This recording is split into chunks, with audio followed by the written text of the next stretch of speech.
Hey, thank you for taking a health check. Hopefully that was informative and helpful for you. You've picked this option because you're exploring the alternative of doing nothing about your tax return. And let's talk about that. Now, first of all, I'm going to give you my disclosure that as a tax professional that's certified, registered with the IRS, I have the duty to tell you that you need to be honest and complete your tax return and be as forthright as you can. Be true, complete, and correct in preparing a tax return and meet your tax-paying obligations. Having said that, I realize that probably won't change certain people's behavior. So let's just talk about the ramifications if you choose not to file a tax return. There are two options here. One is you don't even file a tax return, or you file your tax return on everything except the crypto gains. If you don't file a tax return and the IRS is not aware of you making any substantial amount of money, you may never hear from the IRS. I have a number of customers who they get no W-2s, no 1099s, and as a result, the IRS doesn't know about any income. Therefore, they don't do anything regarding your tax return. They may never hear from them at all. But if you are the latter, where you file a tax return reporting none of your capital gains, what's your risk? Well, you may be completely successful at that, and the IRS may never know about it, and time may pass, and you continue with your life, and the IRS doesn't catch up with you, and everything is great. That certainly could happen, and statistically, there's a high probability that might happen. However, if it doesn't go that way, the stakes are very high, and too high for a lot of people. The U.S. operates under a voluntary tax system, which means you come to the IRS and you say, this is what I earned, I tell you about this now, and you voluntarily report it, and you voluntarily, based on the forms that they have, pay the taxes. This is what's meant by voluntary. There are countries where it's not as voluntary. Now, here's the problem you would have. If the IRS is aware of your crypto transactions, they may have questions for you. Now, that would happen in two ways. The first way would be if they receive the 1099 reporting your crypto gains. There are some exchanges, and it's increasing each year, of which exchanges are reporting 1099 information to the IRS. So what the IRS does with a 1099, and I've laid this out in my book, Why Crypto Traders Are Low-Hanging Fruit for the IRS, is that they look at that, they look at the total amount of income. They expect to see that amount of income reported on these forms to occur on your tax return. Your tax return should show that amount, if not more, of income. Now, that would be offset by expenses, by costs on property transactions, etc. But they look for that. There's a simple, they call it an underreporting service, where they look for these mismatches, these underreportings. So if that's the case, if you've gotten a 1099 on your cryptos, well, you need to at least have been reporting that amount. Otherwise, the IRS their computers will catch you and issue a letter, and it could be the beginning of a nightmare. The IRS, I do believe, knows about foreign exchanges that you're operating on. I wrote this again in my book. I think it's a fairly compelling case. The commissioner of the IRS has said in February of 2019 that the IRS knows more about you than you could ever possibly imagine. This is a very honest guy. He's been a tax attorney for most of his life. He's not a political hack. He's a straight shooter, well respected in the tax community. And he makes a statement like that. I'm inclined to believe him.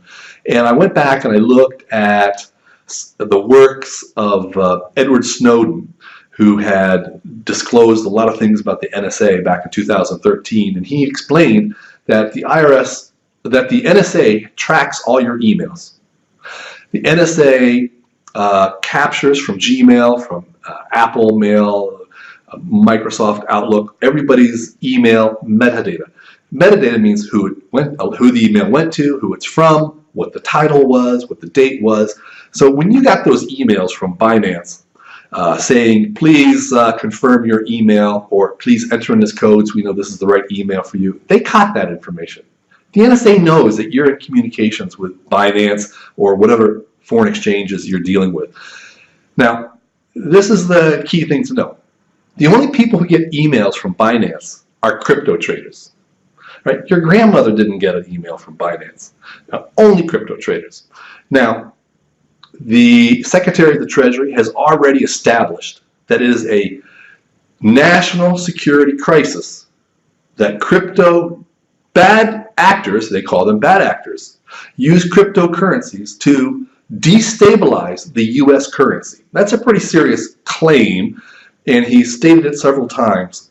It also would constitute adequate justification for demanding from the NSA all crypto traders' emails, who their names are, what exchanges they're communicating with. That is the context under which the IRS has, in my opinion, already received that information. They know when you first started trading on foreign exchanges. They know when you first started trading in cryptos.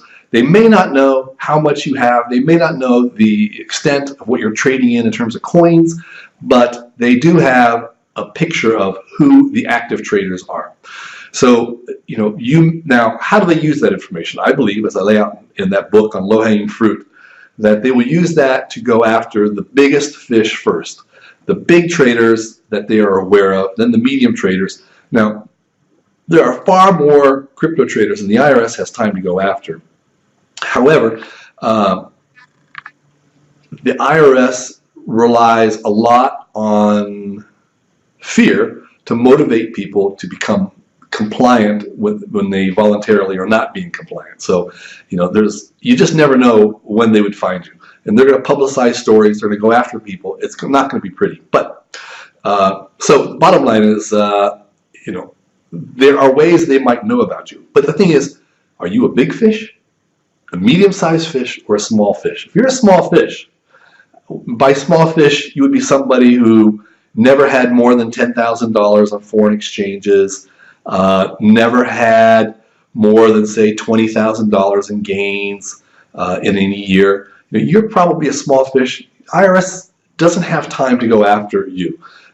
Their energy and effort is much more rewardingly spent going after the big fish, the $1 million traders, the $500,000 traders, the middle fish, the $100,000 traders who have significant trading on foreign exchanges. So they can easily capture these people, hit them with high fines, and collect on it. If they go after small fish doing small trades, there's a high likelihood those people won't have the money to pay the fines, and it's a waste of time for the IRS to go after it. So, that's something you want to weigh into your concern. And I say this because a lot of small fish traders, when they call me up, I find that they are frequently very conscientious and highly paranoid and very afraid of the IRS coming after them, more so than the bigger traders, which is not intuitive.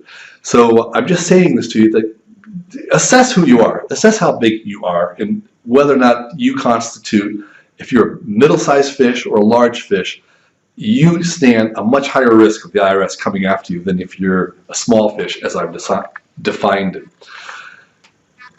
Important thing for you to know, if you don't report your crypto activity, if you don't file an anti-money laundering form, an FBAR, is that there is no statute of limitations protection. A lot of people say, I got a statute of limitations. Well, if you filed a return and didn't report your cryptos, and that's basically a fraudulent return, and they can deprive you of statute of limitation protections. If you don't file one or both of the anti-money laundering forms, it can cause your tax return to remain open indefinitely.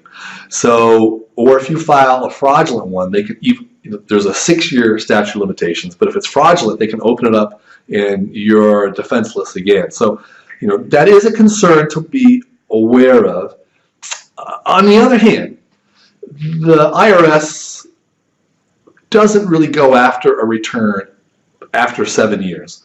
The reason being is because the further out it is, the tougher it is to get good data to prosecute. And it also, the longer they wait, the more the taxpayer has the valid argument that the data is too old and they can't recover it anymore from the sources, and therefore they have a reasonable cause not to be able to defend themselves. So there is a practical limit on statute of limitations, even though there may not be a legal limit on a non-reporter. So I think this would be major considerations for you as you think about it. Now, what can you do? This, first of all, I would like you to subscribe to my newsletter.